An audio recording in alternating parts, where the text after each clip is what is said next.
सभी को जेएमसी की आत्मिक बुद्धि यूट्यूब चैनल पे आप सभी का स्वागत है। सो प्रेमियों, आओ आज हम बात करेंगे उन गुप्त पापों के ऊपर जो सिर्फ हमें पता होता है और किसी को भी उस पाप के बारे में नहीं पता होता है, और उन गुप्त पापों की वजह से हमारे जीवन में बहुत सारी डिस्टर्बिंग और निराशाएं शुरू हो जाती है। तो आओ प्रेमियों, अब हम इस वीडियो को शुरू करेंगे। वीडियो शुरू करने से पहले जेकर आप इस चैनल पर नए हैं तो इस चैनल को सब्सक्राइब कर लीजिए और बेल आइकन को दबा लीजिए ताकि जो नई अपडेट है वो आपको मिलती रहे। तो आओ प्रेमियों, अब हम इस वीडियो को शुरू करते हैं। तो प्रेमियों, हमारे जीवन में कुछ ऐसे पाप होते हैं जो सिर्फ हमें पता होता है और किसी को भी उस पाप के बारे में नहीं पता होता है, और हम उन पापों को छोड़ना नहीं चाहते। हम सोचते हैं जेकर हम इन पापों को छोड़ेंगे, हमारे साथ कुछ ऐसे लोग होते हैं, हम सोचते हैं कि जेकर हम इस पाप को छोड़ेंगे तो ये लोग जो है मुझसे दूर हो जाएंगे। कुछ ऐसे दोस्त या कुछ ऐसे करीबी होते हैं जिनकी वजह से हम उस पाप में होते हैं, लेकिन जब हम सोचते हैं कि जेकर मैं इस पाप को छोड़ दूंगा तो ये जो पर्सन है, जो लोग हैं मुझसे दूर हो जाएंगे, और सिर्फ उन लोगों को अपने पास रखने के लिए और एक दुनियावी झूठी शान के लिए हम उस पाप में फंसे रहते हैं। लेकिन जब हम अकेले में बैठते हैं तो हमें वो चिंता होती है, फिर हम उस पाप को सोचते हैं कि मैं इससे कैसे बाहर निकलूं। फिर हम यत्न करते हैं कि इस पाप से निकलने के लिए हमें क्या करना होगा। सो प्रेमियों, बहुत से ऐसे भाई बहन हैं जो चर्च जाते हैं, और चर्च जाके जब उनके लिए प्रार्थना होती है, जब उनके लिए ब्लेसिंग वाले जो शब्द है वो रिलीज़ होते हैं, तब वो पर्सन जो पाप में होता है वो अपने मन में जब आज सोचता है कि ये जो शब्द है, ये जो ब्लेसिंग वाले वर्ड है, ये मेरे ऊपर पूरे नहीं होंगे क्योंकि मेरे अंदर एक ऐसा पाप है जो मैंने छुपा कर रखा हुआ है। जब वह प्रार्थना में बैठता है, जब वह प्रार्थना में बैठने की कोशिश करता है, तो शैतान उस पाप को दिखाता है उसको कि तू इस पाप में फंसा हुआ है, और वो पाप फिर उस व्यक्ति को आगे बढ़ने नहीं देता। तो प्रेमियों, शैतान चाहता है कि तुम उस पाप को छुपा कर रखो ताकि वो पाप आपको बार बार दिखाकर याद करवाए कि तू फायर प्रेयर नहीं कर सकता, तू प्रार्थना नहीं कर सकता, तू चर्च नहीं जा सकता क्योंकि तू पापी है। शैतान आपको बार बार पापी करार करता है, आपको वो दिखाता है कि तूने पाप किया है, जो पाप तुम्हारे अंदर है, क्योंकि वो पाप हमें पता होता है कि हम किस बात के लिए शैतान हमें बार बार डिस्टर्ब कर रहा है।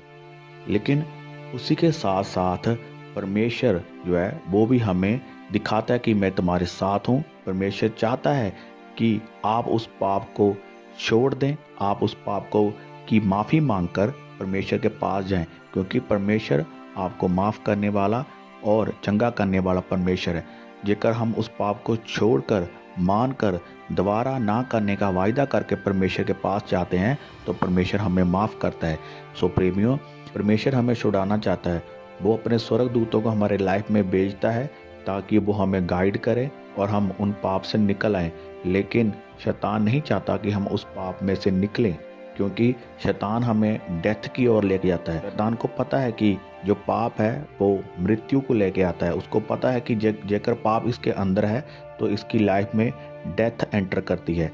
वो डेथ जो है, वो मौत जो है, वो कोई भी हो सकती है। वो आपकी फाइनेंस की डेथ हो सकती है, वो आपकी करियर की डेथ हो सकती है, वो आपकी फैमिली रिलेशन की डेथ हो सकती है, वो पति पत्नी के अंदर जो प्रेम है उसकी डेथ हो सकती है।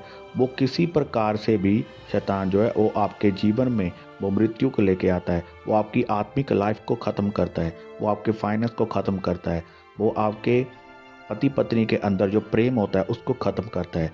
आपको लगता है कि इस पाप की वजह से कुछ नहीं होगा, लेकिन आपको नहीं पता कि उस पाप की वजह से शैतान के जीवन में मृत्यु लेके आ रहा है। वो आपको मृत्यु की ओर खींच के लेके जा रहा है, और जिस मुसीबत में से, इस प्रॉब्लम में से परमेश्वर ने आपको निकाल लिया था, शैतान चाहता है कि आपको वो फिर से वही प्रॉब्लम में लेकर जाए और फिर से वही कर्जे में, वही फाइनेंस में आपको वो फिर से लेकर जाए जिसमें से परमेश्वर आपको निकाल कर लेकर आया था।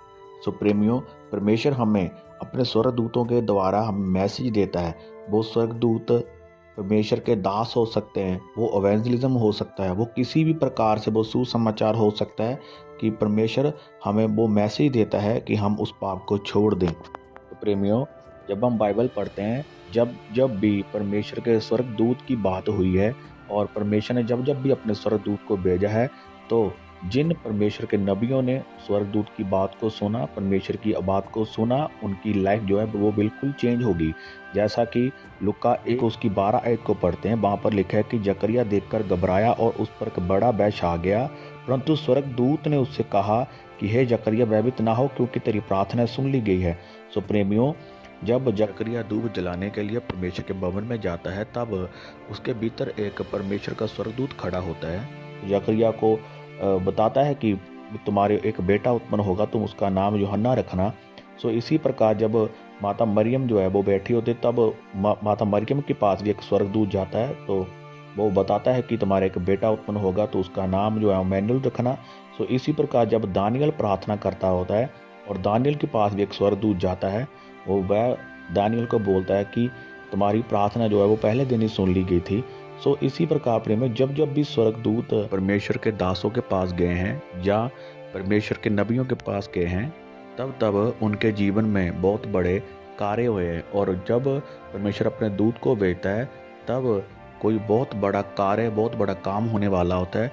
और परमेश्वर जहाँ बहुत बड़ा काम करने वाला होता है, वो अपने स्वर्गदूत को भेजकर अपने दासों को, अपने नबियों को बताता है।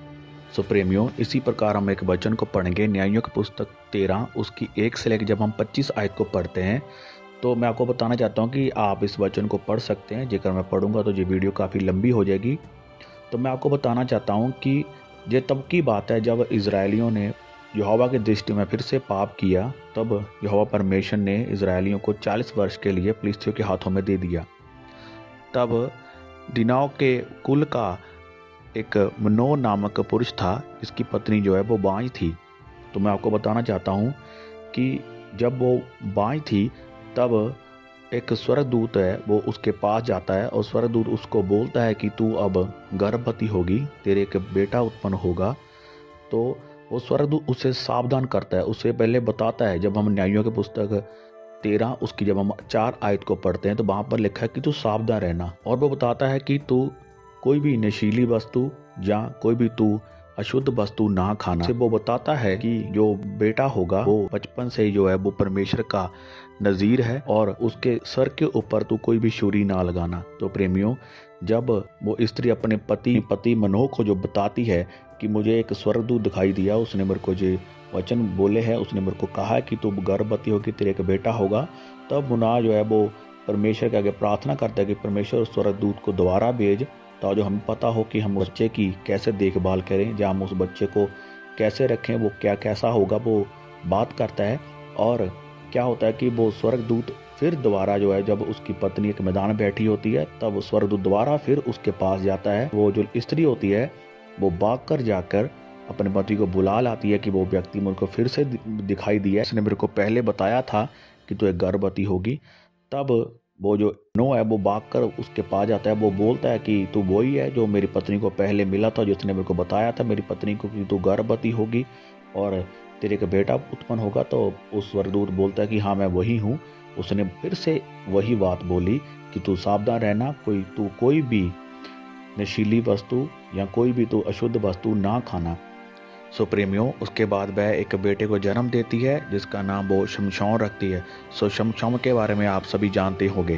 तो प्रेमियों, इस वचन से हमें ये बात सीखने को मिलती है कि वो स्वर्गदूत बार बार जो है वो एक ही बात को रिपीट कर रहा है कि तू कोई भी नशीली वस्तु या तू कोई भी ऐसी अशुद्ध वस्तु ना खाना। सो प्रेमियों, हो सकता है कि जो मुना की जो पत्नी है उसके अंदर जो गुप्त पाप हो, जो सिर्फ उसे पता होगा कि वो कोई नशीली वस्तु या कोई ऐसे ही जो है अशुद्ध वस्तु खाती होगी, जिसकी वजह से वो बांझ है या जिसकी वजह से वो पुत्र को जन्म नहीं दे पा रही थी। सो प्रेमियों, ऐसा ही कुछ पाप जो है वो हमारे जीवन में भी होते हैं, जिसकी वजह से हमारी वो टेस्टमनी रुक जाती है। तो मैं आपको बताना चाहता हूँ कि इसी प्रकार जब हमारे जीवन में कोई गवाही आनी होती है, तो हमें परमेश्वर जो है अपने दासों के द्वारा, अपने नबियों के द्वारा बताता है कि तुम इस पाप को छोड़ दो। जब हम उस पाप को छोड़ते हैं तो हमारी जो गवाही होती है वो पक्की हो जाती। फिर हमारी गवाही को कोई भी शैतान, उसकी पाप पर कोई भी रोक नहीं सकती। जेकर हमारे अंदर वो पाप है तो फिर हम की वजह से अपनी गवाही को है वो लेट कर लेते हैं, हम अपनी गवाही को नहीं ले पाते। प्रेमियों, इसी प्रकार अब हमें ज़रूरत है कि हम परमेश्वर के वचन के ऊपर चलें। जो पाप हमसे हमारे अंदर है, जो पाप हमें पता है, वो गुप्त पाप जो हमारे अंदर है, अब हमें उस पाप को जो है मानना होगा और परमेश्वर की हजूरी में बैठना होगा। सो प्रेमियों, इसी प्रकार जब हम दोबारा पाप ना करने का वादा करके परमेश्वर के आगे माफ़ी मांगते हैं तो परमेश्वर हमें वो सारी आशीषें, वो सारी बरकतें देने की ताकत रखता है। और जो ब्लेसिंग, जो फेम, जो भी जो दुनिया देती है, जो ब्लेसिंग, जो फेम, जो नाम, जो शोहरत हमें दुनिया देती है, वो पल भर की होती है। लेकिन जो परमेश्वर हमें देता है वो आनंद, वो शांति, वो सदा की होती है। सो प्रेमियों, हमें परमेश्वर में बने रहने की ज़रूरत है, क्योंकि अगर हम परमेश्वर में बने रहेंगे तो परमेश्वर हमें वो सब कुछ दे देगा जो हमें ज़रूरत है, जो हम चाहते हैं कि हमारे जीवन में हो। परमेश्वर सब कुछ दुगना देने की ताकत रखता है। सो प्रेमियों, अब हमें अपने पाप को छोड़ने की और परमेश्वर के पीछे चलने की ज़रूरत है। सो प्रेमियों, मेरा भी विश्वास है कि परमेश्वर इस वचन के द्वारा आपको आशीष दे और आप उस गुप्त पाप से फ्री हो। आमीन। जेकर आपको ये वचन अच्छा लगा हो तो इस वचन को ज़्यादा से ज़्यादा शेयर करना, ताकि परमेश्वर का जो सुसमाचार है वो और ज़्यादा बढ़े और परमेश्वर आपको आशीष दे। सभी को जय मसीह की।